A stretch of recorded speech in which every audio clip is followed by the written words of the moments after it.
అందరి సమాచారం న్యూస్ ఛానల్కి స్వాగతం. శ్రీకాకుళం జిల్లా కేంద్రంలో వైఎస్ఆర్సీపీ నిర్వహించిన కోటి సంతకాల ర్యాలీ ఉద్రిక్తతకు దారితీసింది.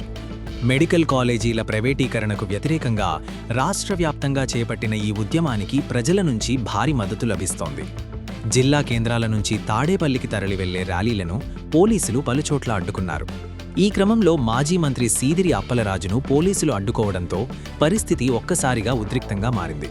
పోలీసుల తీరుపై సీదిరి అప్పలరాజు తీవ్ర ఆగ్రహం వ్యక్తం చేశారు. రాజ్యాంగానికి విరుద్ధంగా ప్రజాస్వామ్య హక్కులను కాలరాస్తున్నారని మండిపడ్డారు. హీరోయిజం చూపిస్తున్నావా? కార్తీ ఎవడాపుతాడో చూస్తా అంటూ పోలీసులపై ఫైర్ అయ్యారు.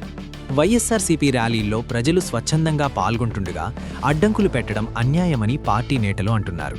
ఈ ఘటనపై రాజకీయ వర్గాల్లో తీవ్ర చర్చ కొనసాగుతోంది. ఇదే శ్రీకాకుళం నుంచి తాజా సమాచారం.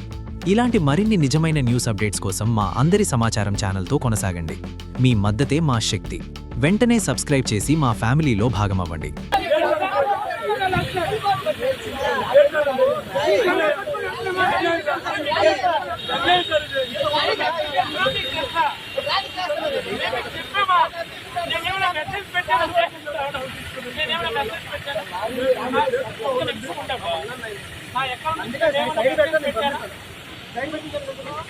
అఫీషియల్ మేము మెసేజ్ పెట్టాము, మీటింగ్ రండి అని మెసేజ్ పెట్టాను. నేను వెళ్తామండి, ర్యాలీకి మేము వెళ్ళము.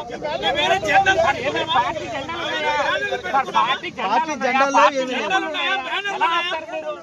సామాన్య పబ్లిక్ ఆపేస్తారా సార్ మీరు? కాదు ఇది ఎవడ పనులు మరి అన్యాయం. మేమేమైనా ఇబ్బంది పడతాం ఎందుకు సార్? పార్టీ జెండాలు పెట్టుకుని వెళ్తామా ర్యాలీకి?